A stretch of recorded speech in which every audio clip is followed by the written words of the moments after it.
I didn't plan revenge. I didn't even know what I said was cruel. But when my elementary school bully tried to humiliate me in front of everyone, I fired back with the first insult my child brain could think of. The moment the words left my mouth, the entire class went silent. Then he started crying, and only then did I realize I had accidentally destroyed him with the worst comeback possible. If you enjoy Reddit revenge stories where karma shows up in unexpected ways, make sure to like this video, subscribe to the channel, and comment below if you've ever accidentally gotten revenge on someone who deserved it. Now, let's get into the story. The show, kids nearby started giggling, and then he delivered his final line. With a smug little grin, he said, "I'm not afraid of your dad." It was meant to humiliate me, to imply that I was the kind of kid who ran to his parents, the kind who needed protection. And standing there, surrounded by kids laughing at me, my brain started scrambling for a response. I wasn't quick with insults. I wasn't witty. I was just a nervous elementary school kid trying to survive another day. So the only comeback my brain managed to produce was this: "Neither am I about yours." The moment I said it, something strange happened. The entire atmosphere changed. Immediately, the boy's face froze. His confidence disappeared instantly. His eyes filled with tears. Then, he went completely silent. The group of kids around us gasped. Actually gasped. One of the girls nearby, someone who had never exactly been friendly to me either, suddenly looked furious. She snapped at me. "How dare you?" I just stood there confused. Completely confused. What did I do? Did I say something wrong? Was I about to get in trouble? I looked around and saw the boy turning away, wiping his eyes. Then he walked off, crying, and everyone was staring at me like I had just done something horrible. That's when someone explained. Apparently, this was something everyone already knew, except me. About a year earlier, that boy's father had passed away. I felt my stomach drop. I had no idea. None.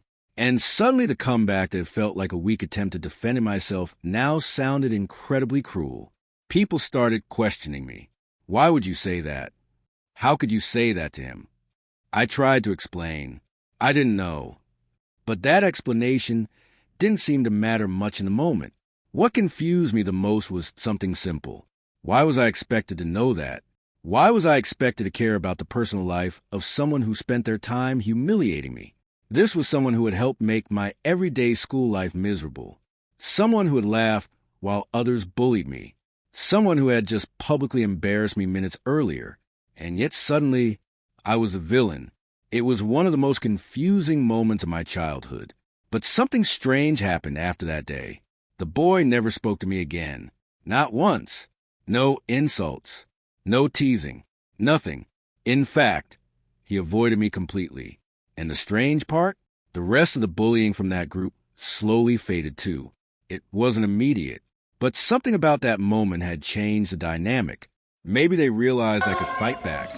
Maybe they were afraid of what I might say next. Or maybe that moment made things uncomfortable enough that they simply stopped targeting me. Whatever the reason, one less bully in my life was a huge relief. Even if it came from something completely accidental. Looking back now as an adult, the moment still sticks with me. Not because I felt powerful, but because it was complicated. Part of me felt guilty. I had unknowingly hit a very sensitive wound. But another part of me couldn't ignore something else. That moment also ended months of torment from that kid. And I hadn't planned it. I hadn't plotted revenge. It was just one desperate sentence from a kid who had finally had enough. Sometimes revenge doesn't come from careful planning. Sometimes it comes from a moment of frustration where the truth, or something close to it, slips out. And once those words are spoken, things can never go back to the way they were. To this day, that guy still hasn't spoken directly to me. And every once in a while, the memory pops back into my mind late at night. Part guilt, part relief.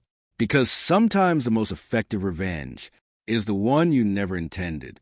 If you enjoyed this story, make sure to like the video and subscribe for more real Reddit revenge stories where karma shows up in unexpected ways. And tell me in the comments, have you ever accidentally said something that completely shut down a bully? because sometimes the smallest comeback can change everything.